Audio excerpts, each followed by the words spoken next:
Je n'aurais jamais cru que ce soir bouleverserait toute ma vie. Bonjour, je m'appelle Camille, j'ai 18 ans.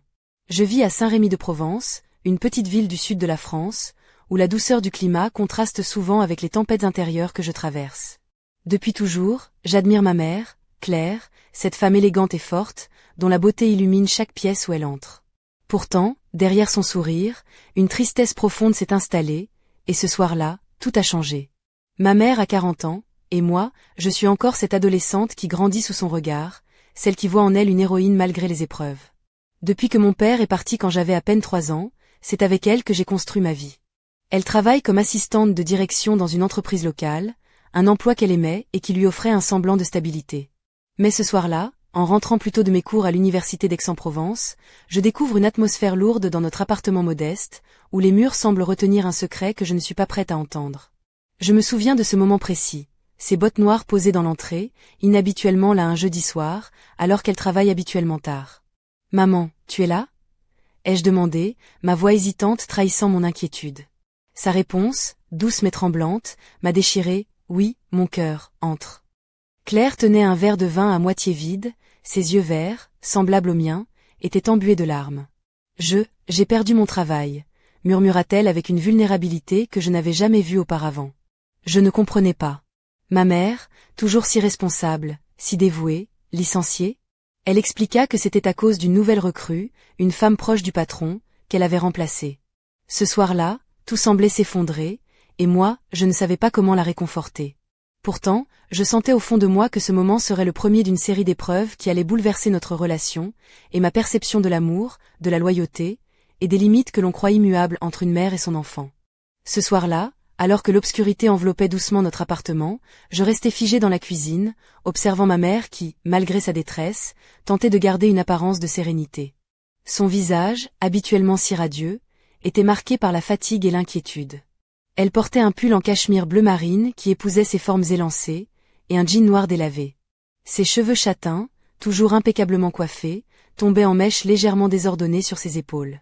Une légère odeur de vanille et de bois de santal flottait autour d'elle, mêlée à celle du vin qui avait sans doute coulé un peu trop librement ce soir.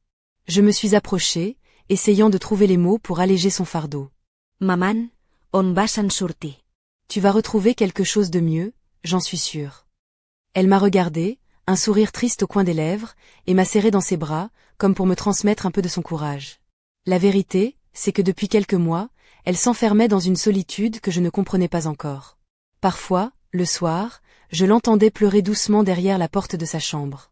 Elle ne voulait pas que je la voie ainsi. Elle me répétait souvent que tout allait bien, mais je savais que ce n'était qu'un masque.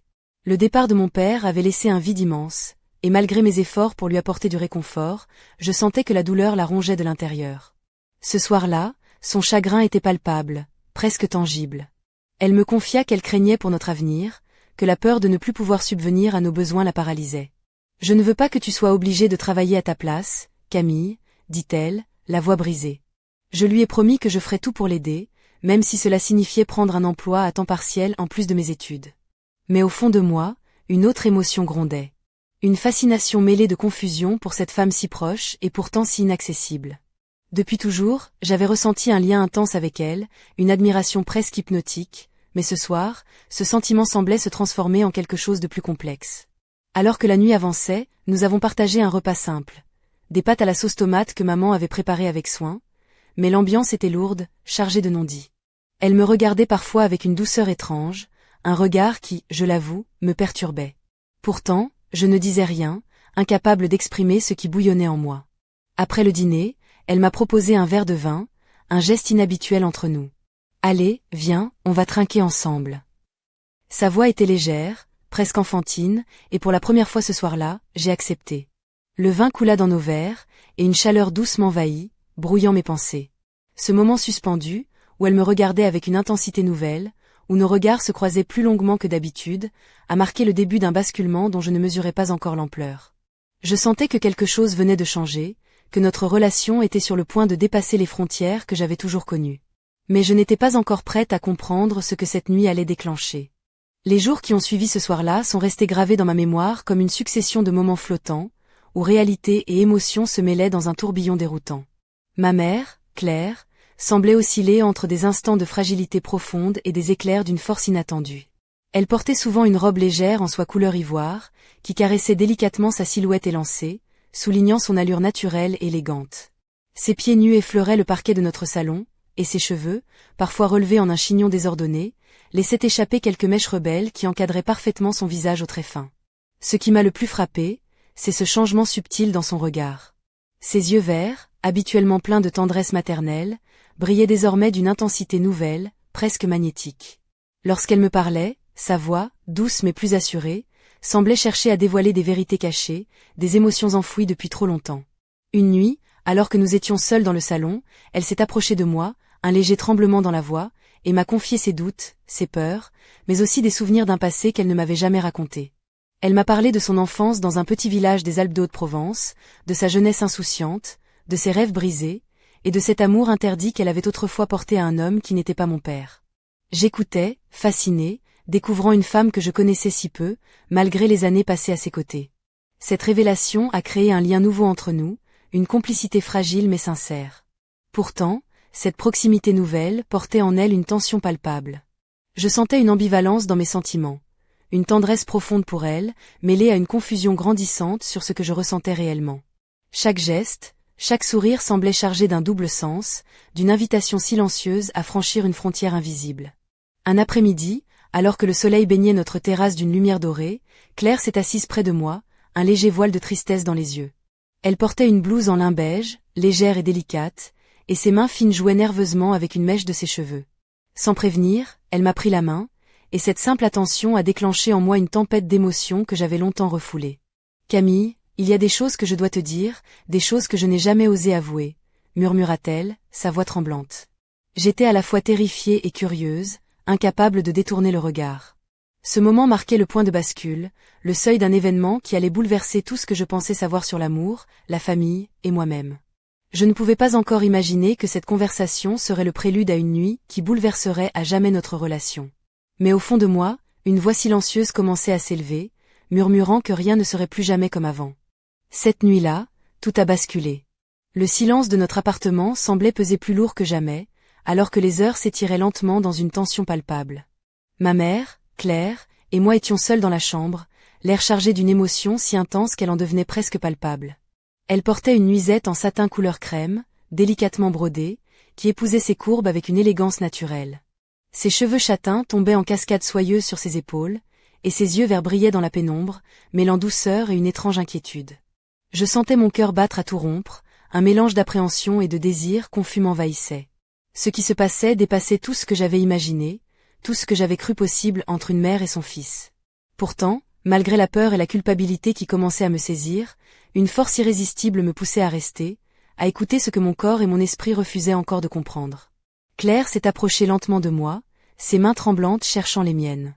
Sa voix était basse, presque un souffle. « Camille, il y a des sentiments que je ne peux plus cacher, des émotions qui nous lient d'une manière que nous n'avons jamais osé nommer. » Je l'ai regardée, incapable de prononcer un mot, alors qu'elle déposait un baiser léger sur mon front, un geste à la fois maternel et chargé d'une intensité nouvelle. Cette double nature de son affection m'a bouleversée profondément. Puis, sans que je puisse m'y opposer, elle m'a attiré contre elle, et le monde extérieur a disparu. Les barrières invisibles qui avaient toujours délimité notre relation semblaient s'effacer, laissant place à une intimité troublante et déroutante.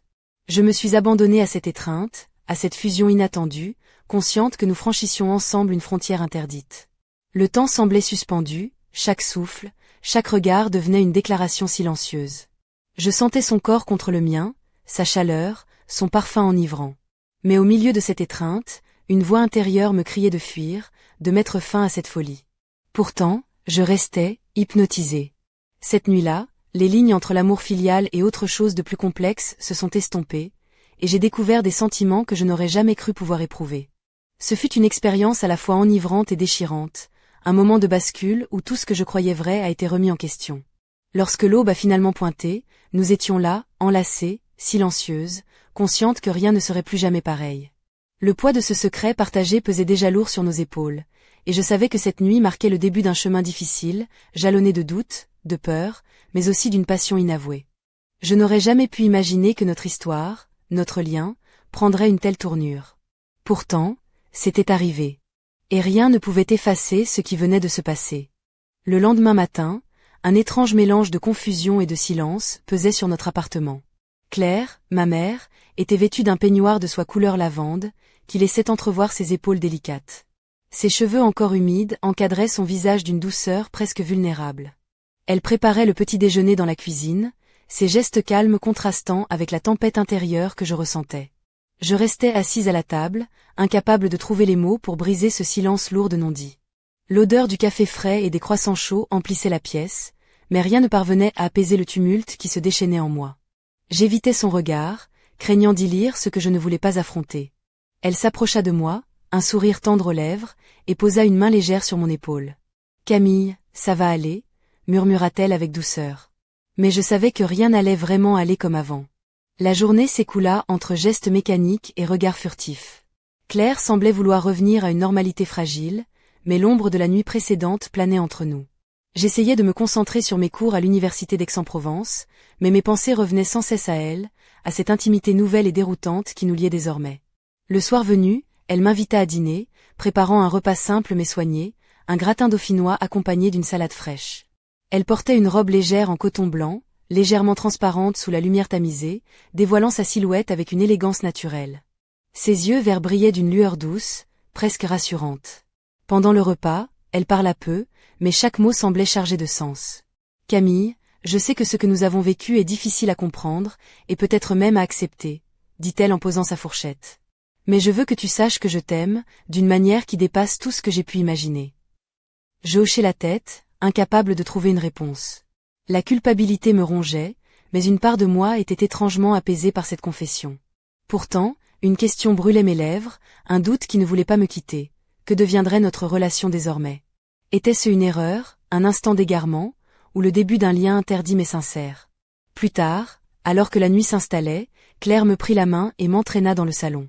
La lumière douce d'une lampe diffuse baignait la pièce, créant une atmosphère intime et presque feutrée. Elle s'assit près de moi, son regard cherchant le mien avec une intensité bouleversante. « Camille, je ne veux pas que tu te sentes seule dans tout ça, » murmura-t-elle. « Nous allons traverser cette épreuve ensemble. » Je sentis une larme glisser sur ma joue, mêlant tristesse et soulagement. Cette nuit-là, malgré les tourments, une étrange complicité naissait entre nous, une promesse tacite de faire face, coûte que coûte, aux conséquences de cet amour interdit. Mais au fond de moi, une peur sourde grandissait. Et si tout cela détruisait définitivement ce que nous avions toujours été? Je n'aurais jamais imaginé que tout cela arriverait, que notre relation basculerait ainsi, et pourtant, la réalité s'imposait à moi avec une force déchirante. Après cette nuit qui avait tout changé, je me suis retrouvée prisonnière d'un tourbillon d'émotions contradictoires.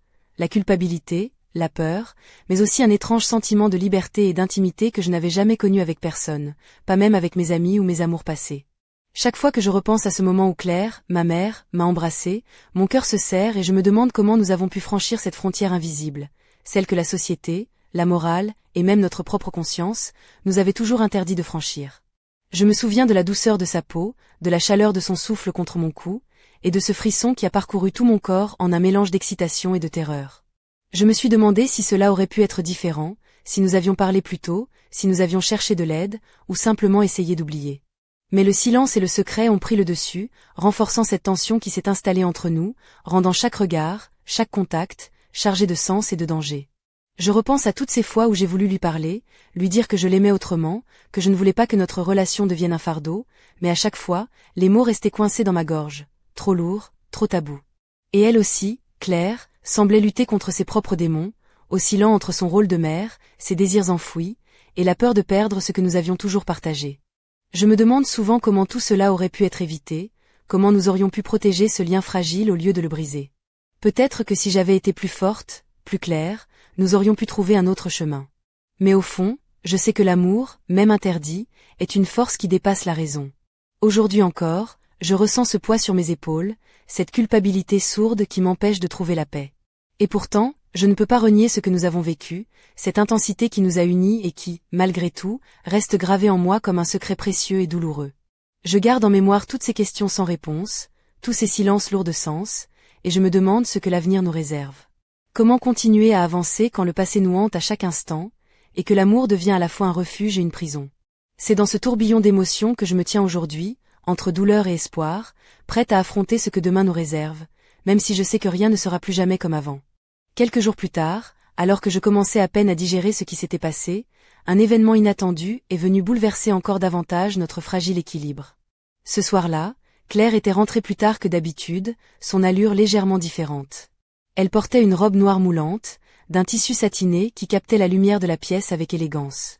Ses escarpins à talons aiguilles claquaient doucement sur le parquet, et son maquillage, plus marqué que d'habitude, accentuait ses yeux verts étincelants. Une aura mystérieuse émanait d'elle, mêlant confiance et une pointe d'inquiétude. Je l'attendais dans le salon, le cœur battant, quand elle est entrée, un sourire énigmatique aux lèvres. « Camille, il faut que je te parle », dit-elle en déposant son sac sur la commode. Sa voix était plus ferme, plus assurée, mais aussi lourde de secrets. Elle s'est assise près de moi et a commencé à m'expliquer qu'elle avait rencontré quelqu'un. Un homme, un collègue de travail, quelqu'un qui avait essayé de la soutenir depuis son licenciement. Cette révélation m'a frappée comme un coup de tonnerre. Comment pouvait-elle me parler d'un autre homme alors que nous étions engagés dans cette situation si complexe, si intime? Mais ce n'était pas tout. Claire m'a avoué qu'elle avait accepté de sortir avec cet homme, non pas par amour, mais dans une tentative désespérée de retrouver une vie normale, un semblant d'équilibre loin de ce que nous vivions ensemble. Elle semblait tiraillée entre son désir de se reconstruire et la réalité de notre lien interdit. Je sentais la jalousie et la douleur me ronger de l'intérieur, mais aussi une étrange compréhension. Peut-être que, pour elle, cette relation était une bouée de sauvetage, une manière de fuir cette passion qui, malgré tout, la consumait. Alors que je l'écoutais, j'ai compris que nous étions à un carrefour. Ce nouvel homme, cette nouvelle présence dans sa vie, menaçait de tout faire basculer. Et moi, que devais-je faire? Rester silencieuse, accepter, ou affronter ce rival inattendu? Mais la surprise ne s'arrêtait pas là. Alors que Claire parlait, son téléphone vibra. Elle jeta un coup d'œil furtif, puis pâlit. « C'est lui », murmura-t-elle, la voix chargée d'une tension nouvelle. J'ai vu dans son regard une peur que je ne lui connaissais pas. Qui était cet homme? Que lui voulait-il? Ce soir-là, notre relation, déjà fragile et complexe, fut mise à l'épreuve par cette ombre venue s'immiscer dans notre histoire. Une ombre qui allait révéler des secrets, réveiller des jalousies, et faire éclater des vérités que nous avions essayé de cacher. Je réalisais soudain que notre histoire, loin d'être un simple secret entre mère et fille, allait devenir un combat, une lutte pour comprendre ce que nous étions vraiment, et ce que nous étions prêtes à accepter. Le simple fait que Claire et ce contact mystérieux rajoutaient une dimension insoupçonnée à notre drame. Ce soir-là, j'ai compris que rien ne serait plus jamais simple, que le passé et le présent allaient se heurter violemment, et que je devrais faire face à des choix que je n'aurais jamais imaginés. Le poids de ce secret devenait chaque jour plus lourd, et les conséquences de nos actes commençaient à nous rattraper. Le téléphone de Claire ne cessait de vibrer, chaque sonnerie résonnant comme un coup de tonnerre dans le silence pesant de notre appartement. Je la regardais, fascinée et inquiète, tandis qu'elle hésitait entre répondre et ignorer cet appel mystérieux. Finalement, elle finit par décrocher, la voix tremblante, cachant mal une peur profonde. « Allô? Oui, je comprends. Non, je ne peux pas. » Ces mots étaient à peine audibles, mais le ton grave trahissait une tension insoutenable. Après avoir raccroché, elle s'effondra sur le canapé, le visage blême, les mains tremblantes. « Camille, il faut que tu saches la vérité, » murmura-t-elle, la voix brisée. Elle m'expliqua alors que cet homme, un ancien patron influent de l'entreprise où elle travaillait, ne lui facilitait pas la vie depuis son licenciement. Il la harcelait, la menaçait même, exigeant qu'elle cède à ses avances si elle voulait garder une bonne réputation ou ne pas voir sa carrière ruinée. Cette révélation fit vaciller tout ce que je croyais savoir sur notre quotidien, sur la force de ma mère. Un sentiment d'impuissance m'envahit.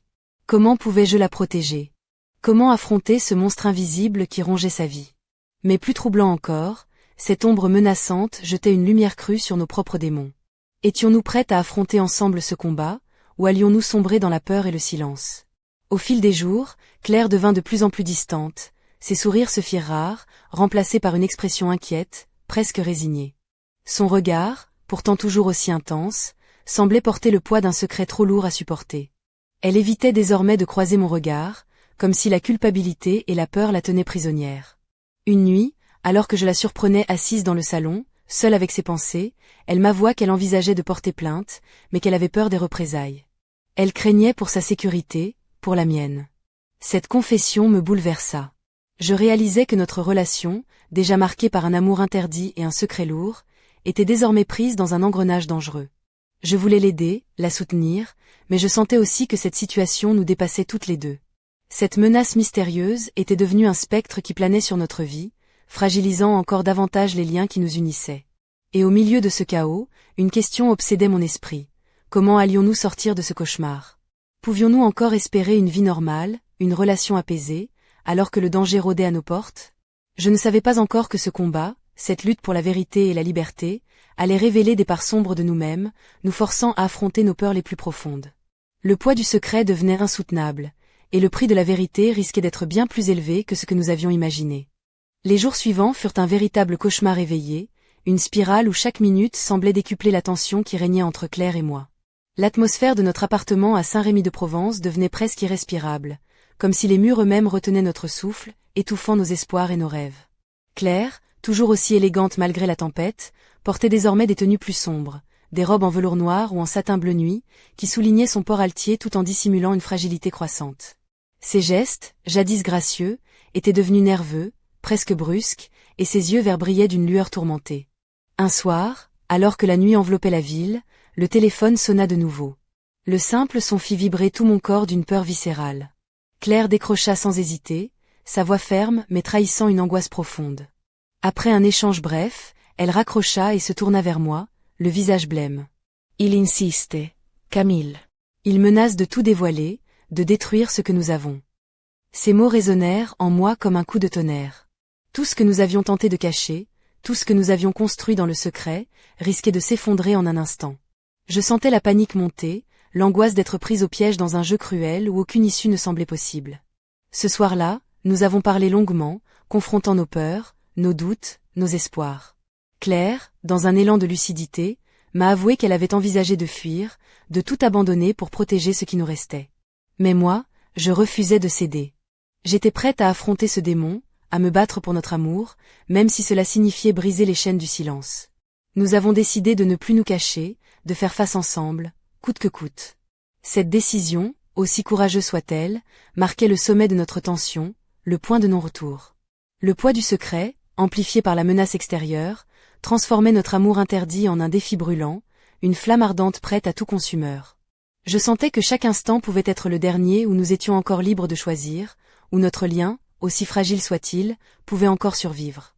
Mais au fond de moi, une certitude grandissait. Quoi qu'il arrive, nous ne serions plus jamais les mêmes. Cette nuit-là, à Saint-Rémy-de-Provence, alors que la ville dormait, nous étions deux âmes liées par un secret lourd, prêtes à affronter l'inconnu, dans une lutte où l'amour et la douleur se mêlaient pour créer une histoire aussi intense que destructrice. Les jours suivants furent marqués par une tension presque insoutenable, comme si le moindre souffle pouvait faire éclater tout ce que Claire et moi avions essayé de préserver. Notre appartement à Saint-Rémy-de-Provence, jadis refuge chaleureux, s'était transformé en une cage où se mêlaient peur, désir et secrets inavouables. Claire, toujours aussi belle malgré la fatigue, portait désormais des tenues qui semblaient vouloir masquer autant son corps que ses émotions. Un pull en cachemire gris clair, des pantalons amples, un voile de mystère planant autour d'elle. Un soir, alors que la lumière tamisée de la pièce dessinait des ombres dansantes sur les murs, Claire me regarda avec une intensité bouleversante. Ses yeux verts, emplis d'une mélancolie profonde, cherchaient les miens comme pour y puiser une force qu'elle ne trouvait plus en elle-même. « Camille, il faut qu'on parle », murmura-t-elle, la voix tremblante. Elle me confia alors qu'elle avait pris une décision radicale, quitter Saint-Rémy, partir loin, recommencer ailleurs, loin de tout ce qui nous rattachait à ce passé brûlant et interdit. Cette idée résonna en moi comme une promesse de liberté, mais aussi comme une menace terrible. Partir signifiait fuir, mais aussi abandonner ce lien unique, cette complicité profonde qui, malgré tout, nous unissait. Je sentais mon cœur se déchirer entre l'envie de la suivre et la peur de ce que l'avenir nous réservait. Chaque instant passé avec elle devenait précieux, fragile, comme suspendu hors du temps. Nous étions deux âmes en quête d'un équilibre impossible, prises au piège d'un amour interdit qui défiait toutes les lois. Alors que la nuit enveloppait la ville, nous nous sommes tenus l'une contre l'autre, cherchant dans nos bras un refuge, une réponse à nos doutes. Mais le silence qui suivit cette promesse muette était chargé de tout ce que nous ne pouvions pas dire, de tout ce que nous devions cacher. Et c'est là, dans cette obscurité partagée, que je réalisais que notre histoire était loin d'être terminée. Que les épreuves, les choix, les secrets allaient encore nous façonner, nous déchirer, mais aussi peut-être nous sauver. Car au-delà du scandale, de la peur et du jugement, il y a toujours l'amour, cet amour complexe, douloureux, mais incroyablement vrai. Je ne sais pas ce que demain nous réserve, ni où ce chemin tortueux nous mènera. Mais une chose est sûre, ce lien que nous partageons, aussi fragile soit-il, est devenu une part essentielle de moi. Et je suis prête à découvrir jusqu'où il pourra nous porter, même si cela signifie marcher sur le fil du rasoir. L'histoire continue, dans l'ombre et la lumière, entre passion et secret, et je vous invite à rester avec moi pour découvrir la suite de ce voyage hors du commun.